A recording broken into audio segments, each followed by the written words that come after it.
I mean, I did reach rock bottom. Feel that they're so stuck and they want to get unstuck but don't even know where to start. And be raw and honest about where you're at, because we live in a world where everybody is fake. Which is so ironic of like life has its way of working and nothing is on accident.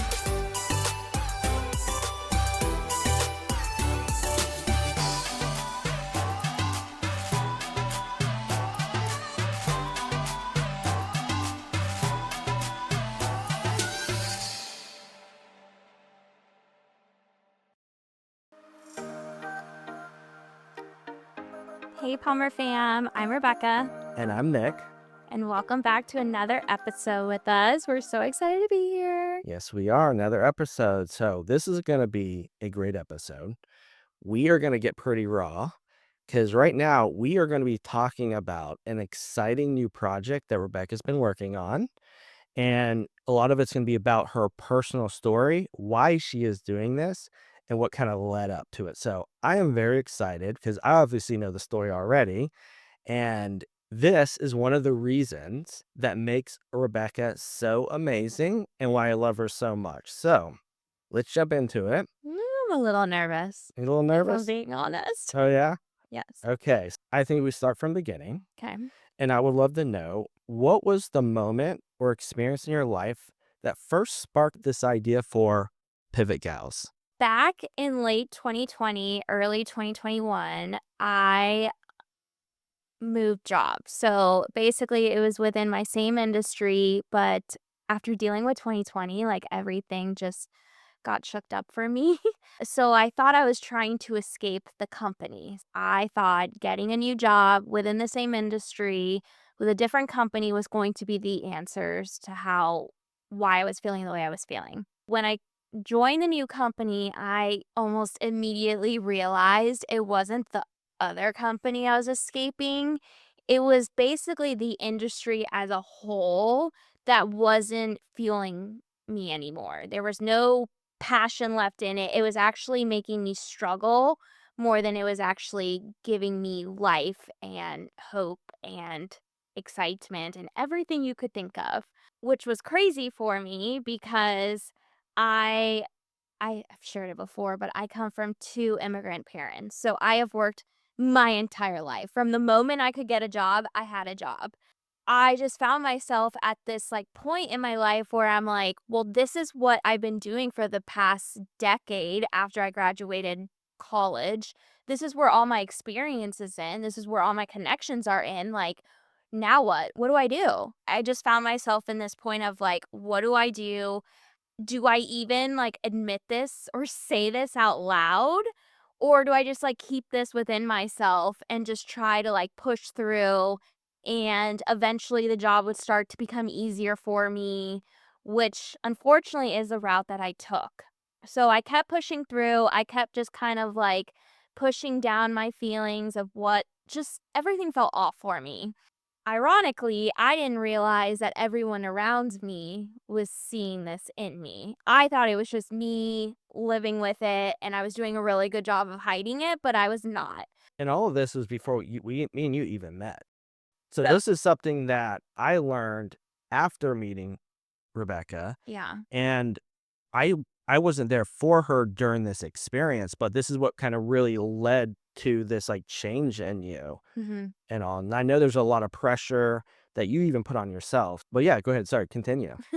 So, yeah, I mean, actually, that's a good point to bring up. So, I had actually just gotten out of a long relationship that ended super horribly.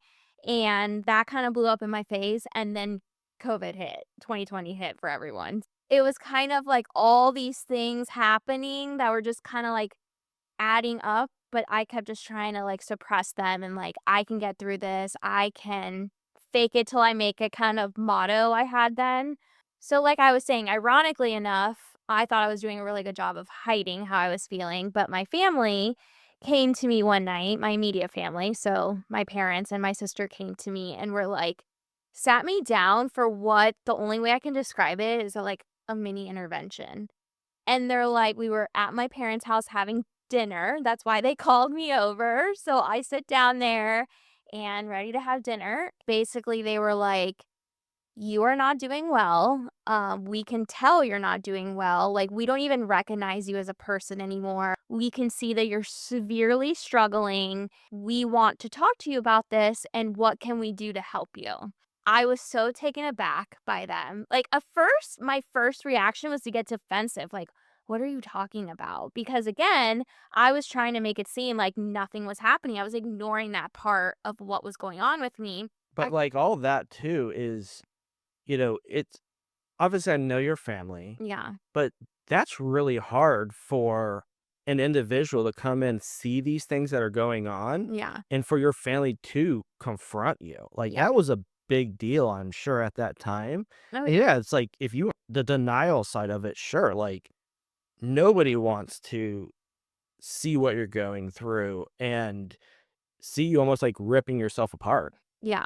And I think I had just turned 30 at this point. I felt like it brought me back. Like, I felt like a little girl who was getting, like, in trouble by her parents and her older sister. After I let the emotions of being defensive go away, I just broke down, like, completely broke down, and all the emotions that I had been suppressing just finally came out for everyone to hear them, and even myself to hear them, because I wasn't allowing myself to really dig deep into them. So yeah, basically I didn't even know there was so much going on inside me. I didn't even know what would be the solution. Like, I didn't even know how to tell my family how they could help me, because I didn't even know how to help myself at that point. Um, and like I've shared before, mental health struggles runs in my family. I have dealt with mental health struggles like depression and anxiety, but I've always kind of like been able to handle them. It wasn't ever anything that I needed to take medicine for or to really focus on. It was just always kind of like back there, but I would find ways to get through it. But this was the first time in my life that my depression and my anxiety was way bigger than me, and it had gotten way out of hand, and all the years of hiding it and trying to put on a fake face, like, it just literally just all came out. Basically, my parents and everybody was so, like, stunned of, like, they didn't know how much I was actually struggling and all the things that I was making me struggle. So basically, we had to like break it down into the little pieces of like, okay, what can we do? Like immediate change? What's like a change we can do like coming up? And then what's a long term change we could do? So basically, we came up with the idea of I was going to quit the current job I was in, which them telling me that that needed to happen was so scary to me. And ironically enough, it would not be that scary to most people when your family's coming to you and being like, "We will support you for however long it takes you to go through what you need to go through." So you're also a very strong, independent woman. Yeah. So somebody saying, "Hey, we're gonna go take care of you, Yeah. and you need to step back." No, yeah, that's a big no. That's not happening for you. No. And like I had done well. Like most of my life, I've done well for myself at an early age. I had good jobs that paid well. And I also saved a lot of money. I own my own house. I didn't have any roommates. I'm like, how, no, this isn't going to make sense. Like, how am I going to pay my bills? Like, this doesn't make sense. So, of course, like, I start like coming back at them with like, no, this can't happen. And they're like, no, you need to let go of all the control right now because you aren't even in a place where you can even make, like, decisions or, like, You're not thinking clearly. you're not thinking clearly. So, basically, they were like, "We have to step in and make some changes for you right now, like, immediately." So, the first one was to quit the job I was currently in. Crazy enough how the world works. Like, it's just nothing is by accident. If there's one thing I've learned during this whole process is that nothing is on accident. It really is it. So I get to the office and I had this game plan of like, okay, I know what my parents were telling me to do last night, but like, how do I even walk into someone's office and be like, hey, I'm going to leave or I'm leaving, I'm quitting because I'm not doing well mentally. Like, that was like a foreign language for me. I was not ready to be that vulnerable and admit to any of it. ironically enough, I get to the office. I'm one of the first people to get to the office, and I go to my desk and I start kind of like writing it out, like my game plan of how I was going to handle leaving this current job I was in, which, mind you, I hadn't even been in very long because I had left the other job. So that was another thing in my head. I was like, how is this gonna look on my resume? This is gonna look horrible that I literally made this switch, now started working for this new company. I have not been there for a year, and now I'm leaving. Like, how is this gonna look? I started writing it down. I end up pushing print on my laptop. So I go and I walk over to the printer, and there was a piece of paper that was printed out, I believe, from the night before because nobody was really there in the office, and the title of the email was Rebecca. And I'm like, "Okay, well, I'm the only Rebecca that works there." So, I, like, don't even pick it up, like, I'm just, like, everything, like, freezes inside me and, like, everything just, like, what is going on? It's like time literally froze at that moment, and it said along the lines of, "I thought she was better than she actually is. She's not worth what she's being paid." I, like, still to this day, and I haven't really, I think I just recently told you about that email. Yeah, I actually did not know about it until we were discussing this episode. Yeah. And I don't believe I've shared it with anyone really else besides, like, my family, but that was earth-shattering. That email was just because it was right there, right in front of me. Everything I was feeling was right there, right in front of me, and it was so bad, it had gotten to such a bad place that not only was my family involved now, but, like, my workplace was involved. This industry of where I've tried to make a name for myself for the past decade, it's now bled into this. I really don't know how to explain what came over me, but I don't even think I got the paper that I printed out of the printer. I just walked straight to the owner's office and was like, "Hey, this is what's going on. I'm not doing well. I'm leaving. Like, I need to focus on myself right now. Like, I'm just not doing well." And of course, I was like hysterically crying. The owner of the company was like, "I'm so happy that you came to us with this. Like, we have been like worried about you. Like, we've known you for a while and you just haven't seemed like yourself. And like, we're really proud of you that you're taking this step forward. And we know how difficult this could be to, like, especially come to us with it." Which in that moment, I think before I walked into that office, I was like, "This is the worst day of my entire life. Like, it can't get any worse than this." And I walked out of that office and was like, "That was the best thing I've ever done." I left. I ended up taking 6 months off, like, of not having a job. And, I mean, the people that the company I left were so great. They were like, "If you wanna come back, like, your job is here. If you wanna come back, like, take however much time you need. Like, the job is yours if you wanna come back to it." So then it became the struggle of like, do I want that? Do I not want that? What do I do? Where do I go from here? Like, this is all I know as a career, but is it really working for me? Yeah, that was just a big turning point Yeah. in your life. And, hearing about it and the raw emotions and knowing even to like where we go to, because you did decide to try to step back into that industry afterwards, Mhm. but your heart was never in it Yeah. at the end of the day. It's like you kind of lost that passion. And that was really, I think, when you realize that, no, this is not what I want to do. Mhm. It's time for a change. And, I mean, this is such a huge raw emotion of everything you've kind of gone with, but it also kind of has led up to this giant pivot Mhm. in your life. So I would just kind of love to hear about now that pivot and how it has led you to where you are now. Yeah. So basically, like, the first few weeks after that moment when I quit my job was horrific. I, like, didn't even want to, like, step outside my house. I was, like, so embarrassed of the fact if anyone would see me, like, walking around my neighborhood, what would they think? Why isn't she working? Where is she? Like, what is she doing? Blah, blah, blah. So, like, I felt like I couldn't be on social media. I felt like I couldn't, like, go anywhere. I felt like and it was this, like, fear of everything I basically had for the first few weeks, and my sister and some other family members are in this industry that I was also in.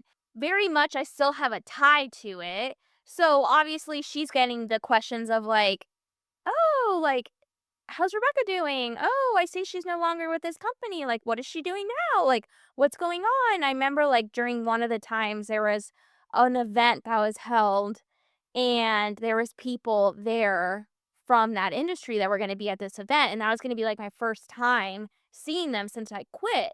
But like no one knew I had quit. Like it's not like I went on LinkedIn and like put that I was no longer there. And thankfully enough, the owners of the company I was working at were, like, gracious enough to be like, "We're not saying anything, like, this is your story to tell when you're ready to tell it," like, they were very supportive throughout the whole process, but there was people being like, "Oh, what are you doing now? What's your next step? Like, where are you gonna go now? Like, what are you gonna do?" And all these questions, and I just didn't know the answer to it. So my automatic response was, "Oh, I'm gonna look for this type of role in this industry," which is the same industry. And I kept thinking like, yeah, if I keep saying this, like, it makes it look like I'm just waiting for that perfect opportunity to come up and I'm gonna shine, and here I am taking my time to, like, find the right role. I actually did go back into the industry. So I would say after 6 months, it was like a 6 months break that I took. During that 6 months, actually, kinda back up, I focused on my mental health, started going to therapy. That was the first. It was just a lot of learning about myself and a lot of, like, deep diving into, like, what is going on because, like, this isn't normal to feel this way. I was basically in that, like, I was trying to heal, right? And I was also, like, afraid to even, like, step outside my house. And then it took another twist where unfortunately I made the decision to sell my house because I was in this spot of like, okay, well, I'm not working. Again, no one's telling me that we can't help you pay for stuff. Like, no one's telling me that. It's just the pressure I was putting on myself. So I'm like, I have to sell my house. Like, this is the only like option I can really find for myself right now. And then if I sold my house, that would buy me some more time to like figure out what my next move could be. So, sold my house, ended up moving back in with my parents, which is another thing that I really didn't share with anyone because I'm like, here I am, 30 years old, moving back in with my parents. Like, the biggest loser on the planet Earth. It didn't stop me. Yeah. Okay. So, So, because when I did meet Rebecca, she was living with her parents at the time, yeah. and, we kinda obviously talked about on some of those first dates, and sure, I'm sure it's embarrassing for most people Yeah. to say that, but as we talk and got to know each other, like, you start to open up, you share those stories. I'm like, "No, that's awesome, that's great." Like, that all actually makes sense why you did it, because one of the things that I really do believe is that it's really hard to let your guard down Mhm. and be raw and honest about where you're at, because we live in a world where everybody is fake. Yeah. Like, they have an image, "Oh, here's my job, here's my status, here's this. Oh, I have my house, I'm strong, I'm independent, I have no problems." Mhm. And you were very just open with who you were, what was going on, why you're in this spot, and why you did it. And sure, I know it's probably hard for you to share that with me, especially in those first few weeks of us really meeting and hanging out and getting to know each other. But it really kind of also showed like who you were as a person, because I don't want to be with somebody who is fake at the end of the day.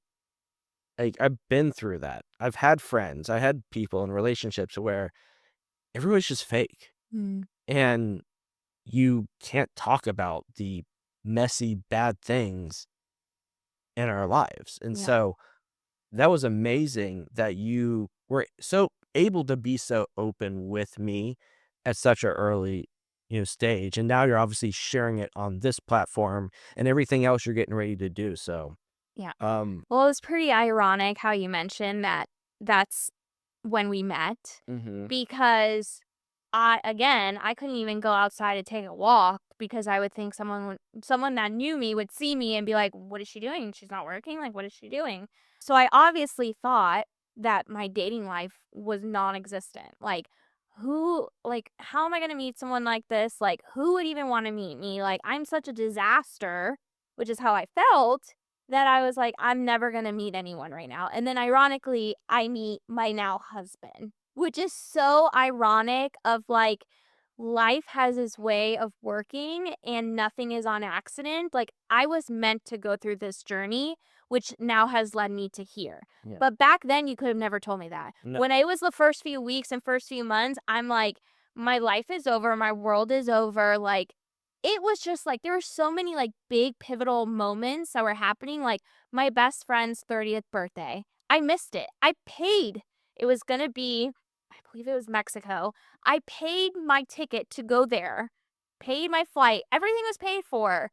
But I was feeling so horrible. I couldn't even get myself to pack a bag and go on that trip because I couldn't even, in my mind, I couldn't even show my face. It was that bad of a point of my life. And like, not many people could understand it because it wasn't like, it was hard to explain of like how depressed I was. Like, how much my anxiety had overruled my life and had now led me to such a dark place in my everyday life that waking up and wasn't the easiest task to do. And I remember like working with my therapist. I was seeing my therapist weekly back then. I think it was actually twice a week I was seeing her. And she would like come up with like very small tasks for me. In the morning, get up, go to the restroom, brush your teeth, wash your face, put brush your hair, and that was it. That was like my first few weeks getting into it. Those That was all she expected me and wanted me to have on my to-do list. Now, coming from a girl who worked 80 plus hours a week, always on the go, calendar was always booked up, like to that being on my to-do list, I basically like I felt just paralyzed. Like how did I get this bad? So then, yes, fast forward through my months of therapy, living with my parents. Even that time with like living with my parents, as much as I thought it was such a step backwards, it was such a step forward for me. Like in now looking back at it, like I'm so thankful that I had that time with my parents, especially with like seeing like okay, your parents are getting older now and knowing that like I had that raw time with them and they were there and like everyone was just rallying around me and be like, wow, I have this support system around me was just unbelievable. And I think that's so important too that, one of the things I appreciate about our relationship is you went through that, I went through my own things, we went together, and one of the reasons I feel like our relationship has worked so well is the fact that we don't think each other is perfect, Yeah. but our goal as a couple is to support each other and push them to be the best version of themselves. Mhm. And that doesn't mean, oh, suck it up. You need to just get over it. Yeah. It's understanding of, hey, this is what's going on. We're times where we're just stuck. There's nothing that you can say to somebody and get them to snap out of it. But you want what's best for them. And we've done such an amazing job, I feel, in our relationship of pushing each other in the right way, Mhm. supporting each other, and wanting what's best. Yeah. And looking at the big long term picture of not what's going to be best right now, Mhm. but what's going to be best a year from now, 5 years from now, 10 years from now. Because so many times we just think about the now. How do we need to fix this problem? And yeah, there's probably some solutions out there, but maybe that's not what's best going to be the long term. And that's something that I feel like we've done really well at in our journey together as well. Yeah. So then when I met you, I still wasn't completely I wasn't working still. I was living with my parents. I was still trying to figure out what was my next step. I actually had an idea on my heart of something to do, which was starting my own business. And it seemed super scary, but I was so like passionate about it and felt like it was really like making me feel, like, motivated and, like, starting to get me excited about something, Mhm. right? But then every time I would think about my past career, that industry, it just seemed daunting to me. Unfortunately, I still wasn't healed, where I was still very im like, you could make me change my mind very easily. And unfortunately, that happened. I brought this idea out, started kind of picking people's brains about this potential business idea that I had. And I think like on our first date, like that was something like Mhm. I You had did. brought up to you, this idea that I had, which let me just say that I don't think I've ever shared this with you before, but going through that experience of, like, meeting you and going on these first few dates and you knowing me as, like, not having a job and trying to figure things out, I felt this sense of, "Oh, I have to prove to him that, like, I used to be this one person. I used to be very successful. Like, I used to own my own house. Like, I had all this stuff." And, like, because in my mind, that's what made me great. But what I didn't realize at that time, and I learned to realize, is like, those are just superficial things that that are a part of you, but it doesn't make you who you are. Who you are is who you are to your core. And that is something that I unfortunately took a while for me to learn, but I learned it, and I'm thankful that I learned it. I had this idea of this career I wanted to do. I wanted to open up my own virtual assistant company, and I was so excited about it. I mean, everything had changed after 2020. Like, the world was very different. Like, people weren't really in offices anymore. Everybody was like super busy, even more busier than they ever were, working from home, working remote. So I actually took a course on it and I was so excited about it. Like I had a lot of like supporters. And even Nick, when I first met him, was a big supporter of it. Like, Help hey, make you get your logo all going. yeah, We were ready to do oh, this. yeah, you got my logo, my Mhm. email signature, like, I was ready to go. We bought the domain, like, I was ready to Oh, go. yeah. Then I met with one person in the industry that I was previously in and basically got a sense from them in some words that it's just a company is that company is just not gonna go anywhere. Like, realistically, it's not gonna go anywhere. Soon, everyone's gonna be back to work, everyone's gonna be back in the offices, the way of life is not that 2020 way of life was not gonna stay around, and basically, that type of role that I was thinking I could provide and assistance I could provide would kinda be obsolete at the end of the day.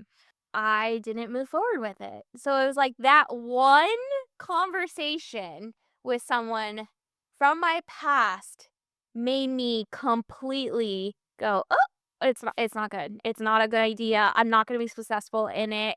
Like I'm going to be a joke. Like I went to college and got a degree for this." Like these were all the negative thoughts that started like going in my head and I started spiraling. But that's the whole superficial, Yeah. you know, everybody worries so much what everybody else thinks. Mhm. At And the end of the day, and it wasn't a sexy, cool, like, you know, job. Even though you're starting your own business. And really no one had even heard of it at the time. Mhm. Now it's huge. It's a huge industry. Like, I still kick myself that I didn't start that business. Yep. Like, it's a huge industry right now. Like, you're even looking to look for it in your other company, Threadbird. Like, it's just such a huge industry now.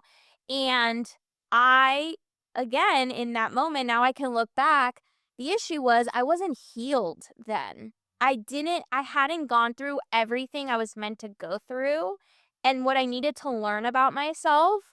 We're now dating like few months in and I am just like I have this like mental countdown for myself and I'm like I need to get a job. Like no matter what it is, I need to go back into my industry. I need to put my resume out there and I need to get another job. Like I need to just stop it.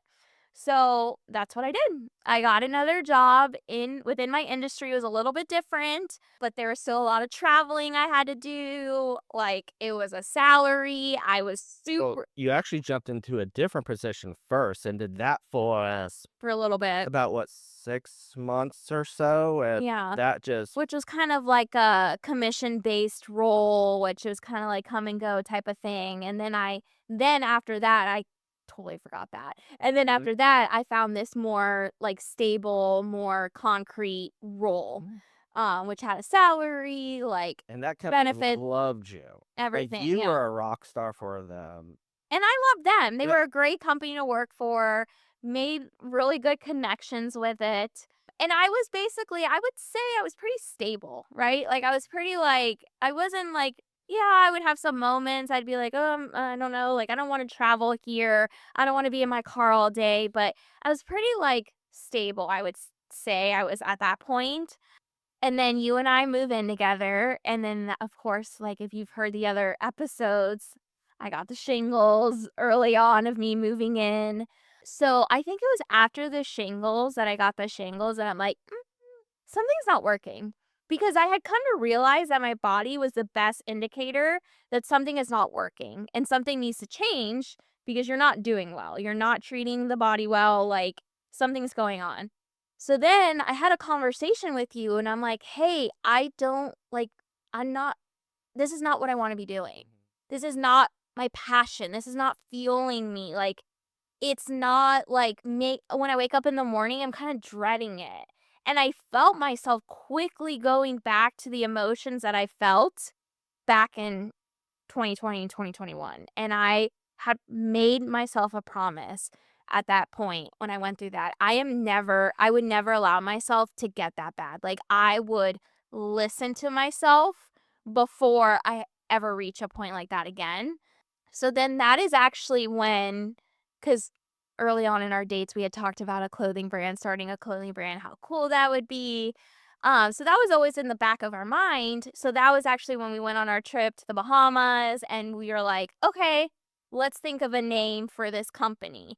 And back then, the plan was, I think it was 2 years. An additional 2 years I was going to stay at the It company. was 1 or 2 years as we launch it, like, we'll do it on the side, start Yeah. testing everything, as you were still working this other job, yeah. Yeah. So I think we did it for about 6 months, like where we were like, we got the name of Palmer, we were starting kind of that process of the company, and I'm like I came to Nick and was like, I need to leave, like, now." Like and it was nothing that drastic happened at the job, like, nothing crazy happened. I just had gotten so good with, like, hearing myself out that I knew I needed to make a change. I needed to pivot. Again, what was really happening to me was that this industry wasn't feeling anything for me anymore. So it was actually taking away from me more than it was providing me. Taking out all your energy. Yeah. I was very nervous. Again, I was living with Nick now at this point, but I mean, obviously at that point we weren't sharing finances or anything, like, but I was like, No, we were married at that point. "Were we? Yeah. Oh, yes, it was after the wedding." Yes, Yes. okay, It fast was forward. it was after the wedding, all Yes. stuff, yeah. Yeah, so I guess yes. But even then, I was like, "I can't rely on you to, like, support me, and we're married." Yeah, that was the Mhm. point. You finally came to me and you're like, "Let's do it. If we're gonna do it, let's do it. Like, let's do it wholeheartedly, like, let's move forward with Palmer. Starting the beginning of January, like, you're gonna leave." I did. I left the industry December of 2023. And we have been doing Palmer ever since. I took that chance on myself and So it's been 1 year. yeah. It's been exactly 1 year Oh, wow. Yeah, it's from coming up. you officially leaving Mhm. and us going to do Palmer full time. Yeah. And I wanna say that I can't take all the credit for the confidence that I had to make that leap. It really stemmed from the relationship that you and I had and that you believed in me so much and you could see, like, so much in me, knew, like, even when I would talk to you about ideas that I had of things to do, like, you could see that that would really get me excited and really motivated. And then I would go back to talking about the industry I was in, and it just like completely changed Yeah. like how I was acting. Yeah, we made that huge other pivot. So now these are like two huge pivots that I've made in my life. Yes. And I'm in my early 30s. I literally thought I had reached, I mean, I did reach rock bottom. And then I made my way out of it. Yeah. Wow. So much. So there's obviously a lot of people in this world who probably feel how you do, Mhm. kind of have that feeling of being stuck, don't know where to start. What am I going to do? Again, worried about what everybody else thinks about them. Mhm. What would you say to those people of who are feeling that way right now? What would be your message to them? I would say first step is to listen to your body and trust your gut. You are the best indicator of what's working and what is not working. Those feelings of the outside world fueling you in and giving you these thoughts of, oh, I'm not good enough. Oh, I will never be good enough. Oh, I need to stay here because of X, Y, and Z. You need to go back and be able to have a relationship with yourself to be able to be like, check in with yourself. Like, what is truly going on? What is truly like at the core front of like why you're feeling the way you're feeling? So I would say that would be first. And I would definitely say, because I'm a millennial girl, and every year at the beginning of the year, I would do this vision board for myself and have this beautiful vision board that I would do in my house that I'd bought by myself. I had no roommates. It was beautiful. Always lived by this vision board. But then when I would look at it at the end of the year, I'd be like, nothing that was on this vision board like came to life. Like none of it, right?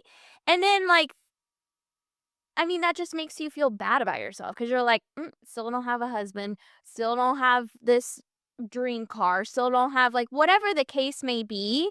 It wasn't things that I was able to like cross off my list.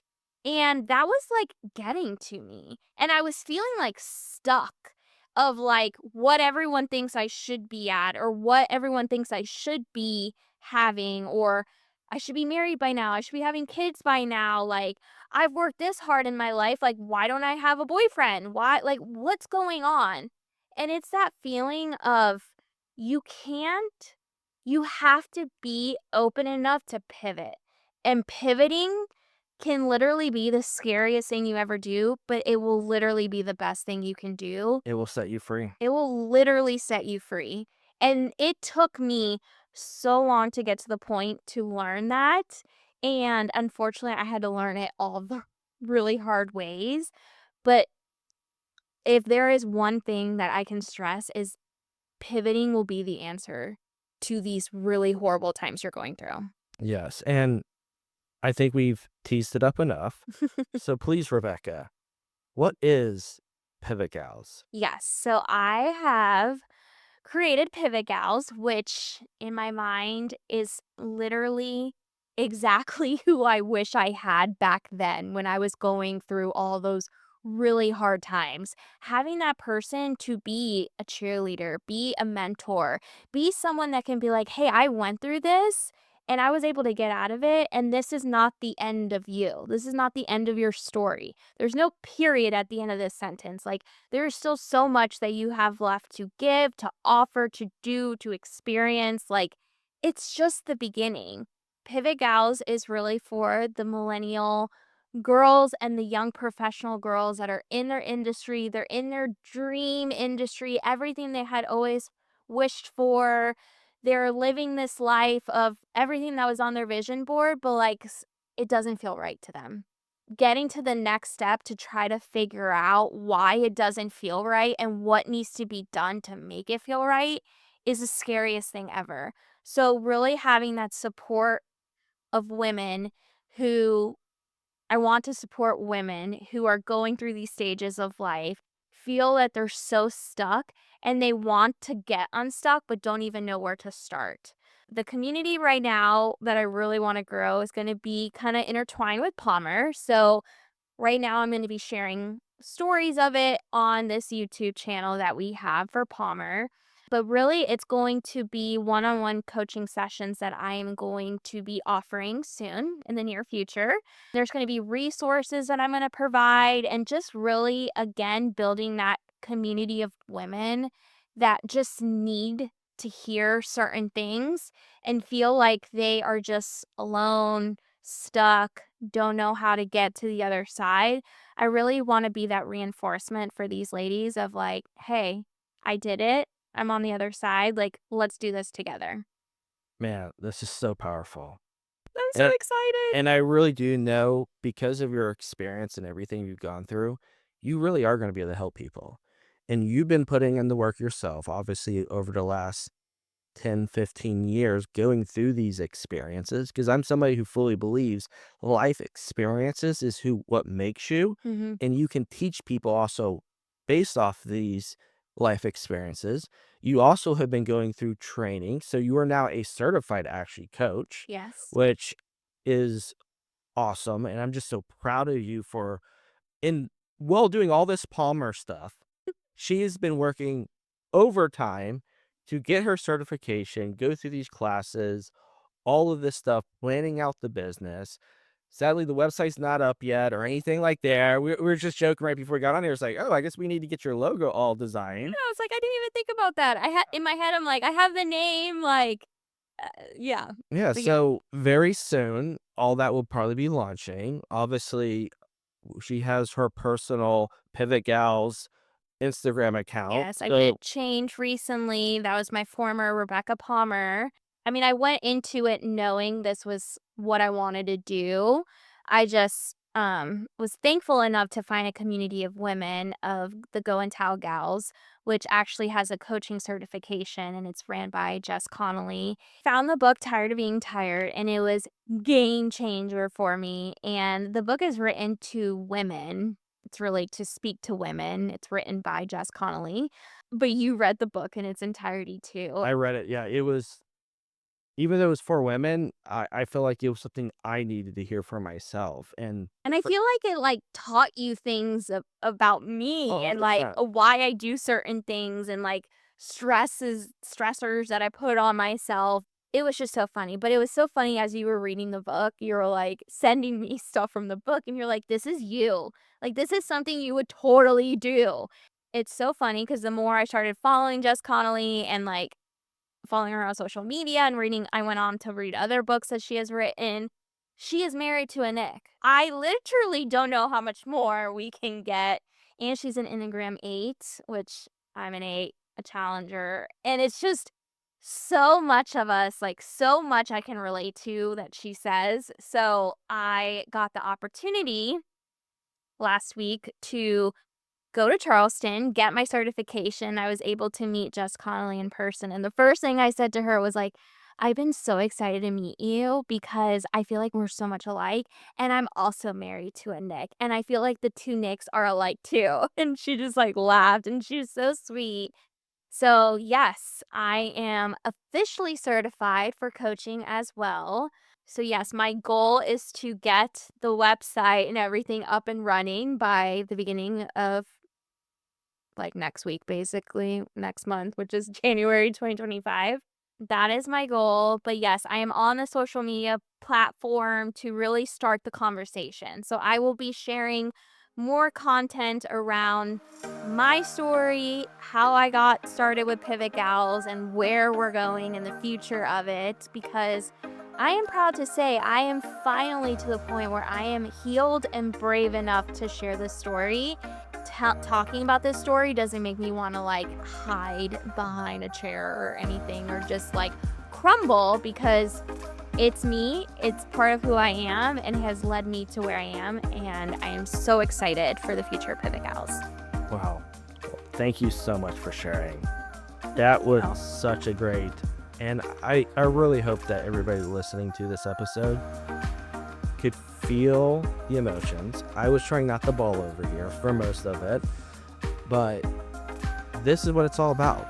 And I'm so excited for what you're going to do. And I know you're going to change so many women's lives in the process. So, Rebecca, thank you so much for sharing this story with me. Thank you. Thank you for all the support. Of course, that's what we're here for. And thank you for tuning in to another episode with us. And we can't wait for the next one. Bye, Palmer fam. Bye.